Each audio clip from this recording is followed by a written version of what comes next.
Welcome to Dirt Secrets, where we dig deep into the stories, strategy, and surprises of building and buying in Central Florida's hottest neighborhoods. We're Kim and Amanda from Builders Concierge Group, your insiders in the builder world. From helping builders create custom urban infill projects, even when that means knocking down an old home, to guiding buyers and relocation clients through every step. We know the dirt, the deals, and the details that turn big dreams into beautiful addresses. So grab your hard hat And your coffee. Let's dig in.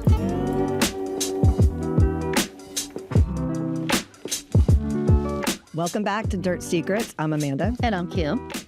Kim, what are we going to share today? We're going to talk about picking a builder. It's like it's getting into a new relationship. It's like picking a new partner. And you're going to be together for a while, so it better be a good fit. It's important to understand this isn't a numbers game. I understand how important the numbers are, but the numbers are the numbers. What you want is what you want. What you can afford is what you can afford. What you want to spend is what you want to spend. It doesn't matter what the builder comes in and the tease number they come in at. Mm-hmm. So we're going to dive into this a little deeper. That's the biggest thing I think people pick and choose their builder about that we see later on. They come to us. Mm-hmm. Well, we went with them because, and can you help us here? You know, we do consulting as well. Mm-hmm. Can you help us? And I'm like, no other builder wants to take on another builder's problem either. Mm-hmm. So once you marry this person, it's hard to get rid of them. That divorce is almost impossible, as we all know. It's like a divorce with kids. It's very difficult. So how do we pick a builder? Well, you set up, you ask around. Mm-hmm. You can do some research online. Mm-hmm. Your builder needs to be somebody who builds around the area that you want to work in, mm-hmm. because that's their vendor base is so important. And their supervision. If they're supervision all the way across town, they're going to miss you. It's there. They're not going to get there. They've got to be there every day. Yeah. They've got to meet their trades. They've got to meet the city or the county or whatever, mm-hmm. to do inspections. So it starts with setting up at least three. Two, but three would be good. 2 to 3. If you hit that, it's like finding your wedding dress. You mm-hmm. hit it the first time. Finding the right home. You hit it the first time, but you have to see everything else. Sometimes you verify that first choice. Yes, just to verify. And then after you've done them all, you still go back to the first. If you hit that relationship on the nose and it feels good, because it starts with that very first meeting. Boy, have we seen a lot of things when they come in the door. South. I mean, pretty much what Builders Concierge is to put business in place for these small to medium-sized builders. It's because they're operational. They're out building their home. Mm-hmm. They're not the face-to-face. They're not salespeople. Just like you and I talk about on the last episode, know thyself and know your limitations. And if you're a good builder, you need to be on your job sites. You don't need to be in these meetings mm-hmm. and after meeting after meeting and hand-holding. But that goes back to greed, because that goes back to greed. To pay. Oh, my goodness. Boy, have we seen that. They don't want to pay for sales help. Well, they see these big checks, and again, they don't understand what that means until we have some that come to us. Plenty that say that. And once they realize what we do day in and day out, they're like, I can't do both of these things. Mm-hmm. And we all have it's a buffer perception of what real estate is, for sure. I do. I got into it. Yeah. We've talked about that before. So the very first meeting, how do they show up? What's the right way for them to show up? Let's start with the good. The right way for the builder to show up? Yes. The builder needs to ask us some questions up front, just a little bit of background information. Where are they coming from? Do they own their home currently? Same thing we ask when somebody walks into one of our new homes. They didn't know that basic family structure and information. That's right.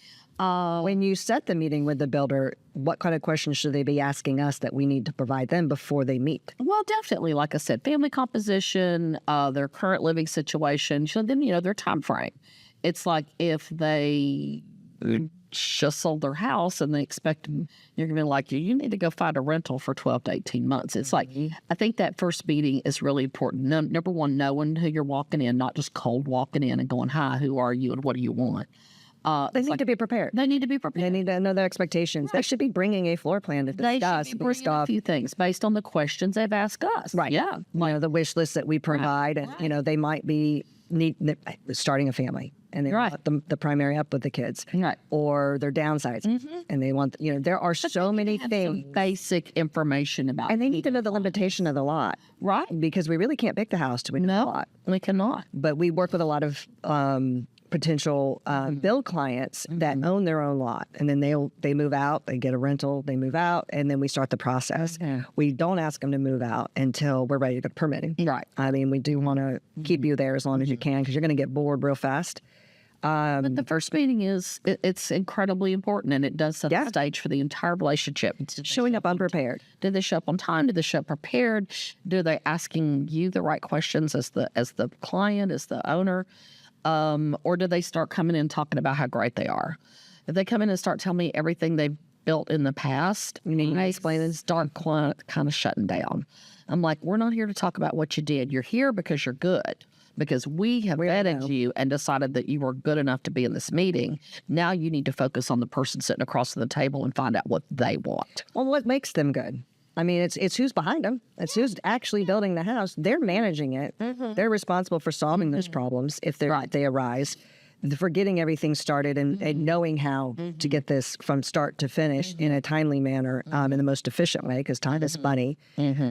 But that's their vendors behind them. That's their trades. That's who they're subcontractors. That's the first question. That's what we want to hear. Yeah. Not how great you are. Right. Why are you great? And that's what we want to know. Like I have a great vendor base, or I have a wonderful, a project manager in the office that keeps the workflow going. You want specific answers to those questions. You don't want like, oh, don't worry, we'll get to that later. Oh, you can always reach me. Somebody says, oh, you can always pick up the phone and reach me. We are all not available 24/7. You can advertise that. It is something you will not live up to. So when they say things like that, I'm like going, it raises some doubt. Well, it tells me, and you're just sitting in the office, you're not in the job site. And it's critical that they're in the job site to work on solve problems. And what's the average subcontractor that's been with you? Right. Certain questions. If you had your subs, I think that is a critical question. They don't keep the same subs consistently. It's why is your first question, and where's the relationship? We do lots of referrals. You can call us anytime. We've got a lot of people working our back, that we send a lot of business to. Well, because of that relationship, we vetted them. They show up. They do a great job, and they want to do the right thing because they don't want to lose the revenue stream. That becomes very important, that your builder has that same relationship and respect with their subcontractors to show up when they're supposed to be there, come on the weekends and other days if they got stuck. And things happen, car accidents, trucks break Humans down, build houses. get stuck on something else because something happens. I mean, things happen, but are they going to make up that time and not push you out 3 weeks? Because that time is money. Know that information. Call some of their subs. How is it to work with them? Right. And if they'll sub will take your hand, call for that. That's another problem because they're always busy. But we know these things, and that's why we vet a lot of our builders. I see too many people that pick their builder price per square foot. Why is that a trap? And why is that the wrong conversation? Well, number one, it depends on how many questions they've asked you up front. Yeah. If they've asked you the right questions, that price per square foot may be accurate, but how accurate is that? If they don't know what kind of level of cabinetry you want or what kind of appliances you want, if you all have just discussed the brick, sticks, and mortar and not the finishes, that price per square foot is probably going to be way off. The builder's just plugging a number in there that he thinks she'll accept. Yeah. And then you find out when you go to the cabinet store that that's nowhere near going to get you what you had in your vision. So I think that the more questions they ask up front, the better you're going to get. A great house starts with great paperwork. And if all of those questions are answered, all of those blanks are filled in, there's going to be less discussion during the process. There's going to be less dispute during the process. And you're going to go forward with a level of confidence that you need to have in that builder. And I think Amanda's point about the subs, if you see a builder who's constantly chasing pennies, it's not your builder. We all have to watch our margins these days. I mean, there are crazy swings in construction materials. Like we've never. So dirt has gotten just completely out of control as far as price point. I have people they ask us certain numbers for dirt, and I'm like, have you done the math? Do you know what you can sell in that pocket? It's like you're asking 50% of the end value of the home for the lot. And they go, oh, well, I guess that doesn't work. It's like, no, it doesn't work. So when you're looking at a builder, you want to make sure they're financially secure, number one, that they do pay their subs on time, and that they have a good relationship with that. Somebody says, yeah, they're good to work for. They pay on time. They schedule ahead. And you ask them to look at one of their schedules. Say, could I just see a sample schedule for, a month of business? And there better be something. Those little things better be moving around on that flow chart. There better be something on that calendar at least 5 days a week for that home. Their calendar should be built out for the entire. Yeah, it really It's not going to ever be that. That's why we laugh and Things say, move it'll be around. done in October. It'll be more like December. Yeah. Things happen. Right. But that schedule needs to be in place right up front to have an idea of how to move forward. It also has to include, when do we order? There's lead times on things. That first meeting with the builder, as you're trying to choose them, I see this trap of price per square foot. I had one that just walks in and is like, I don't know, like, $350 to $400. It just depends on what you want to put in it. But that's a good, average starting point kind of thing. What do you base that on? We do value engineered floor plans. I mean, we have no idea what you are interested in building to give you a basis. And if that's your average price per square foot that you're spewing, then what does that entail? What are your budgets look like? How many cabinets are in your kitchen? Is a big kitchen, a small kitchen? What does this entail? Because it can swing drastically. When you start hearing these crazy little, they're just trapping you. It's a trap. It's an absolute trap. It's a bait and switch, if you will. And I mean, gosh, we've seen the house. We started building when it was in frame. We finished it about 7-8 months before that one never finished, because the buyer had a specific budget they could afford. Not what they wanted to spend, what they could afford. They bought the house based off that. His budgets were not what they expected because they didn't understand how to look at those budgets. They kept running out of money, the buyer, and everything kept stopping. And that sign, I mean, I can't believe the builder kept their sign on the job, but that was their fault. It was the builder's fault. It was their fault. Because once you should keep it out there and borrow that money, that's your checkbook. Yeah, that's it. You can't call the bank after you close on a construction loan and say, by the way, I'm $80,000 over. Can you send me a check? They're going to be like, yeah, it's coming out of your pocket. Yeah. And if you refinance when you finish the house. So you really have to know those numbers up front, and you need a builder who is completely transparent with that. Now, there's some that are negative when they come in and go, oh, that's expensive. Well, I always tell them, I'm like, give them the price. Let them decide if that's expensive. Now we're talking to you builders. Yeah, $5,000 to you may seem like an outrageous amount for that item, and it might seem that to me too. I'm like, I won't pay for. But the client might go, well, that I wanted. That's a bargain. We've had people come in. Yeah, well, we can't predict what the buyer will accept, but the main thing is to be 100% transparent with them on the numbers. Don't try to bury stuff here or hide stuff there. Make sure you say, hey, this is the number, and if you choose to do it, we need to make that decision. But give them the information to make the right decision on it. I think a lot of builders make decisions for buyers. Yes. And that really drives me crazy. Or architects or designers. Do it like this. Why wouldn't they want to do it like this? It's like, well, they don't. It's not. And unless you can explain to me that it's architecturally or engineeringly unsound to do it this way, we're going to do it this way. And so that's where the new home consultant, and really our consultants at that point, comes in, is we help bridge that language barrier between architect, design, and builder and client, because they all speak a slightly different language. Correct. And we want to make sure, different dialect. We want to make sure that the translation's occurring. When you customize a plan, how do you feel about customizing a plan? I love it. I absolutely get excited over it. I'll be honest with you. I don't like wasted space. I learned that from Bill Sullivan. I always look for everything in the plan. But there are limitations that you have to understand that include budget. Yeah. And, we talk about value engineering. I just want it over here. I'm like, well, that's a whole nother plumbing. That's a whole nother situation. And that starts at the very beginning when you talk with a builder. But that's the point of building your own home. I mean, a previous episode, we talked about should you build or should you buy speculative? And at what stage if you want to do slight customizations. This goes to that.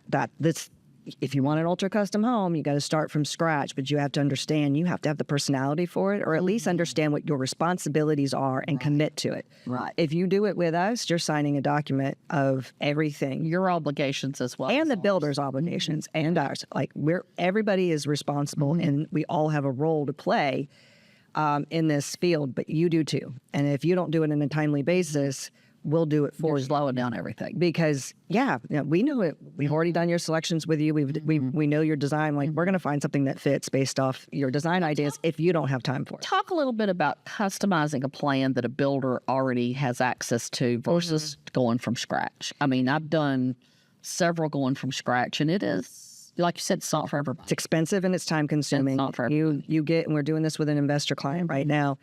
And they pick their plan. We're going to deal with all that today. That's and I'm excited. And I love the modifications. They already have the CAD drawings, so we talk about what we can and can't do to the plan because we can look at the first and second floor and understand where we can expand. That's lot specific. It saves you time and it saves you money, and that's probably the shortest answer. That is it. Definitely, if you're going to go from scratch, the average of the marketplace is going to be $8 to $10 a foot. So you've got, say you're doing a 3,000 square foot house, you've got $30,000 in architectural fees before you even go to truss engineering. And then people can't put the pencil down. No, they keep going. They're like, I know we're ready to go to permitting, but can I do one more thing? Because they've taken so much ownership. Or I'm already in emotionally. They've already taken so much ownership emotionally of that plan. It's there. And they want it perfect. And they want no such thing. And the big piece of this puzzle is we start with a plan that fits the lot. And then we modify. There's 5-ish plans out there, and then there's modification thereof. There's shapes. You're on these certain lots, you got a rectangle, you got a square, you got an L, you got a U, you got a U, you got a reverse U. I mean, there's just not too many shapes we can work with. No. So we try to make that space inside work the best. On client, and lot specific. So if you start there, it's saving you so much time. And then you go, oh, I love this. This would have been better. I'm like, oh, I built this. I wish we had done that. That's a great idea. Let's do that. Now we're we're saving time. Oh, absolutely. We're saving, and building a plan, like you said, that we paid before. We know what worked and what didn't work. And we could say, let's not do that. That's right. And we'll stop you. I mean, Kim's famous saying is, I will absolutely do whatever you want, but don't call me to sell it. So that would be our best way of saying, not a good idea, but we'll still do it. That's all. It's still not our home, and we're gonna do whatever you want. And that's the guidance to our builders as well. We like to share. Okay, so picking your builder, how they show up for you, how they respond, how responsive are they after a meeting, how do they get pricing, do they set proper expectations, and do they meet them? If they fail to meet them, do they let you know ahead of time? That's going to be indicative of your relationship throughout the entire process. How do they look when they come in? I mean, they should look decent when they're coming to meet you for the first time. Do they listen to you intently? Organization. Are they organized and prepared? And they're like going, oh, here's my notebook, and let me get my computer. Oh, I left this in the car. It's like, you should be a speculative builder. Don't get in all the customers. And so things like that, it's like, are they prepared? Like, I think that was correct. Come with a floor plan that meets the lot criteria, and that we can start to have conversations, because that's the guidance number of your price per square foot when they come back. That's when you can truly rely on that based off what you told me. You're not a Subsea Wolf, but you definitely want, Bosch Thermador. You're not going to be looking at Samsung or whatever. Those are all different levels of pricing, not difference of good or bad. When we understand type of cabinets and the size of the kitchen and the meat and bones that drive the dollars, that drive the price per square foot. Then they give you realistic allowances. If you just have a builder that says, this is what I build, sign my budget, and doesn't my give standard features. I had one standard features. because there's so much more to it. But I had one that was literally like, oh, I'm not going to put budgets and stuff together until they sign a contract. And I know how it works. We'll go to financing, and that's when I'll give my numbers. I'm like, how can you decide if that's the right builder for you? Exactly. What does that They entail? don't know how much money you have. No. Or don't And have. now you're down the road, and you don't want to start all over. No, you've already invested time in this relationship. It's plan to fail, fail to plan to fail. I say it all the time. This is the most important thing. This is a lot of money. Even if you're building what you want and where you want to be, not what you can afford, it's still your money. It's still your time. And it's going to have some challenges in and out. But it needs to be for you. It doesn't need to be a constant battle.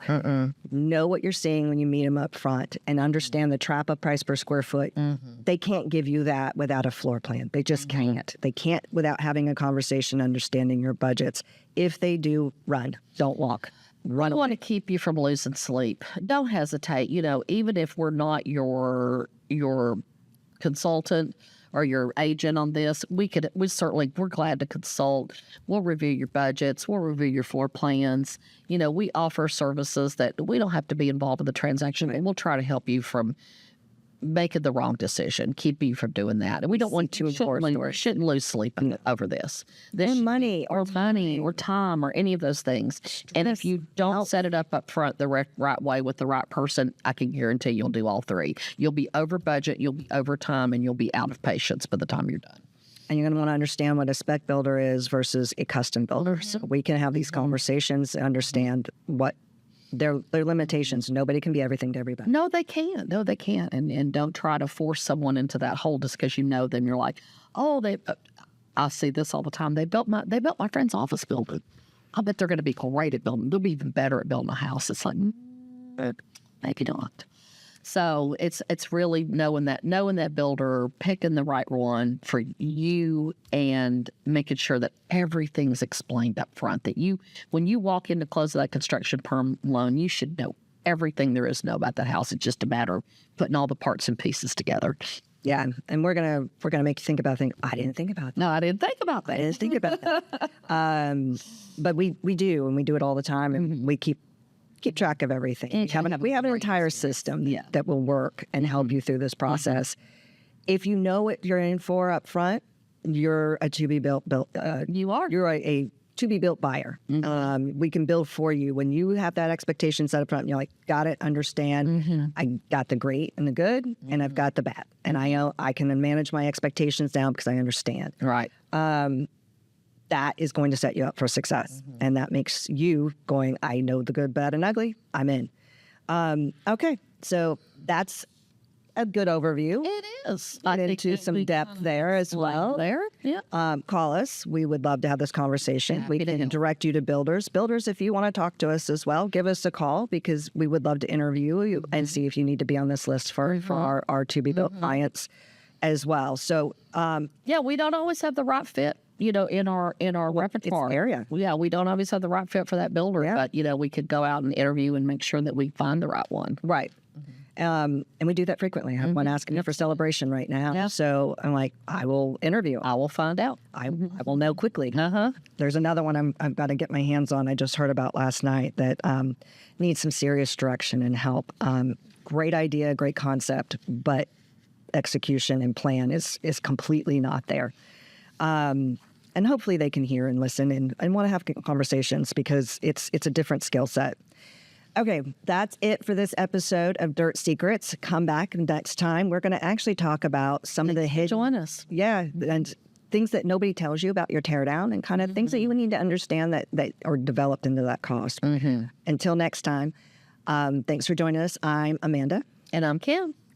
That's another episode of Dirt Secrets, where we uncover the real stories and strategies behind building and buying in Central Florida. If you're a builder ready to make your mark with a custom urban infill project, a buyer looking for the perfect home, or someone relocating here for a fresh start, we're here to guide you from blueprint to closing. Make sure to follow the show on your favorite podcast app so you never miss a single secret and to stay ahead of the market. You can find us at buildersconciergegroup.com or on Instagram and Facebook at Builders Concierge Group, where we share listings, behind-the-scene tours, offers, and sneak peeks of what's coming next. We'd love to hear from you. Send your questions, your dream home wish list, or your own dirt secret, and we might feature it in a future episode. Remember, whether you're breaking ground, buying your first home, or finding your Florida forever home, The right property isn't just built, it's crafted with the right team, the right strategy, and the right connections. you've been listening to Dirt Secrets, and we'll see you on the next episode. Go quiet on the set. Excuse me, I've got to sneeze. Not on me. Go the other way. I feel it. Action. Go the other way. I feel it. It's just, no, it's one of those little tiny, like, Oh, that's a hiccup, so I was going to scare you, but I can't do that. no. Okay. That makes sense. It didn't happen.